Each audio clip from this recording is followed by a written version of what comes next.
আজ 10 দিন হলেও মিত্রবাড়ির একমাত্র ছেলে দেবোত্তমের বউ হয়ে এসেছে অহনা।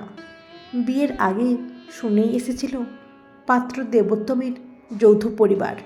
বিয়ের পরদিন এ বাড়িতে এসে অহনা বুঝতেই পারছিল না কারা কারা এ বাড়ির লোক আর কারা আত্মীয় স্বজন।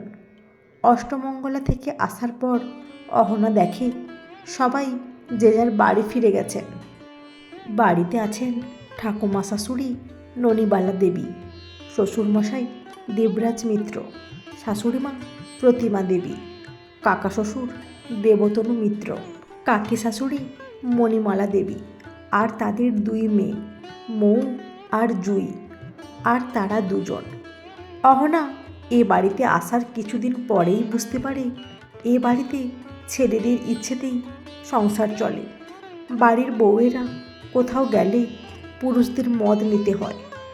বাড়ির 2 মেয়ের গণ্ডি বাড়ি থেকে স্কুল আর কলেজ, আর স্কুল কলেজ থেকে সোজা বাড়ি। বন্ধুদের সাথে বেড়াতে যাওয়া বা টুকটাক খাওয়া দাওয়া সবই বারণ। তাদের হাতে প্রয়োজনের বেশি কোনো টাকা পয়সা দেওয়া হয় না। এমনকি রোজকার কী মেনু হবে তাও প্রতিদিন ঠিক করে দেন শ্বশুরমশাই নিজেই। প্রতিদিন সকাল 5:30টায় উঠে তিনি মর্নিং ওয়ার্কে যান। 7:30টার মধ্যে বাজার সেরে ফিরে আসেন। সঙ্গে থাকে তার সর্বক্ষণের হেল্পিং হ্যান্ড বাচ্চু। দেবোত্তমদের পারিবারিক ব্যবসা বলতে একটা ছোট্ট সোনার উপর দোকান। দোকানে অবশ্য দেবোত্তম সবসময় থাকে না, ও নিজে একটা ব্যাংকে কাজ করে। শ্বশুরমশাই আর কাকা শ্বশুরই সবসময় থাকেন দোকানে। অহনা ও দেবোত্তমের বিয়ের কথাবার্তা পাকা হবার পর অহনার ভাবি শ্বশুরমশাই বলেছিলেন, আমাদের বাড়ির বউ মেয়েরা কিন্তু চাকরি করে না, তোমাকেও কিন্তু চাকরি ছাড়তে হবে। সেই দিন জীবনে প্রথমবার প্রতিমা দেবী তার স্বামীর কথায় প্রতিবাদ করেছিলেন।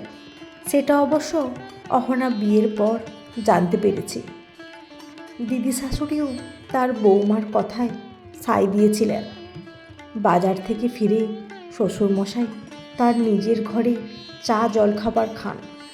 তারপরেই তিনি দোকানে চলে যান। বাড়ির লোকেদের সাথে প্রয়োজনের বেশি একটা কথাও তিনি বলেন না। ঠিক বেলা 1টা বাজলে তিনি বাড়ি আসেন। স্নান করতে বাথরুমে ঢুকলেই তাড়াতাড়ি তার খাবার গুছিয়ে রাখেন শাশুড়িমা। তিনি টেবিলে বসলেই তার সামনে খাবার পরিবেশন করেন। তিনি খাওয়া দাওয়া সেরে 2 ঘণ্টা বিশ্রাম নেন। তিনি বাড়িতে থাকাকালীন বাড়ির সদস্যরা উঁচু গলায় কথা তো বলা দূরে থাক, তার আশেপাশে কোনো শব্দও করেন না, কারণ তিনি পছন্দ করেন না এই বাড়ির মেয়ে বউরা নুপুর পরে না বা বেশি চুড়ি গয়না সবসময় পরে থাকে না, যাতে না ওনার ঘুমের অসুবিধা হয়। অহনা অষ্টমঙ্গলা থেকে আসার পর শাশুড়িমা তাকে ডেকে বলেছিলেন, শোনো বৌমা, তুমি এবার পায়ের নুপুর আর গয়না খুলে রাখো।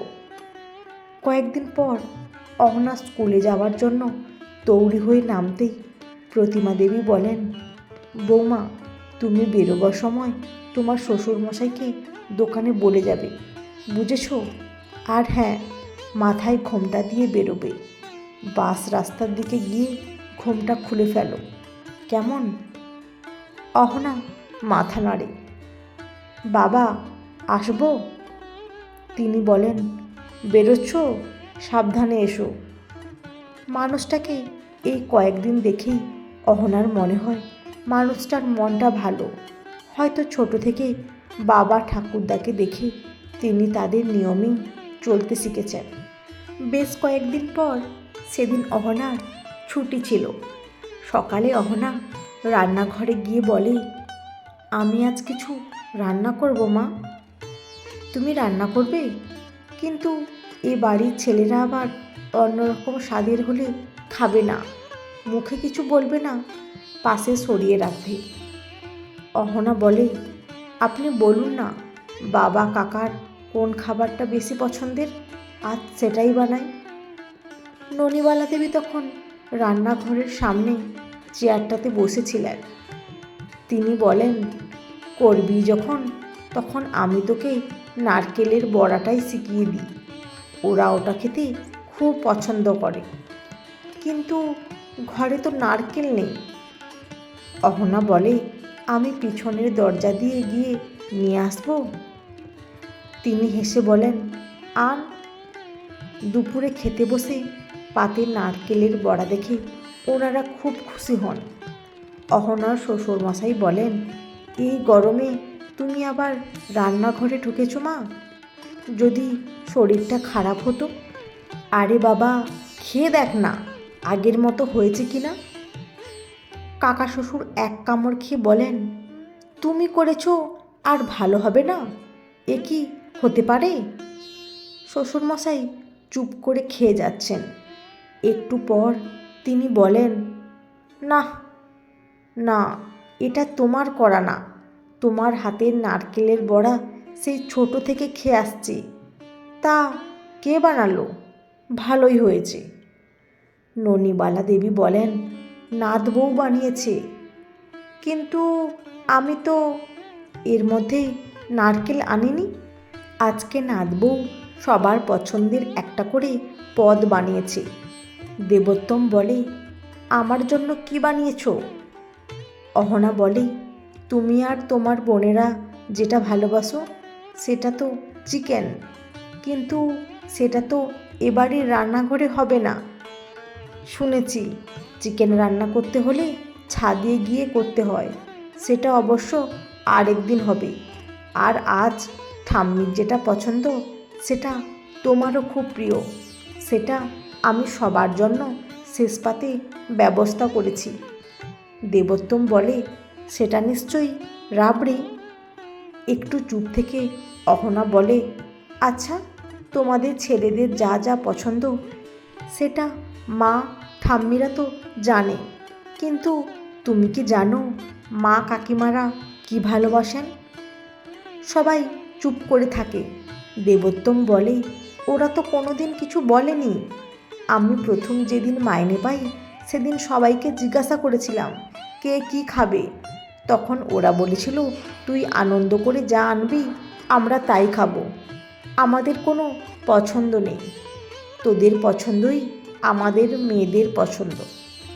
তখন আমি আমাদের আর বাবা কাকার পছন্দের চিকেন করে ছাদে সবাই মিলে খেয়েছিলাম, আর এনেছিলাম ঠাম্মির পছন্দের রাবড়ি। অহনা বলে, বাহ, বেশ তো, কিন্তু মা কাকি ওরাও তো এত বছর এ সংসারে আছেন, ওনাদের বাবা মায়েরাও তো অনেক দিন গত হয়েছেন।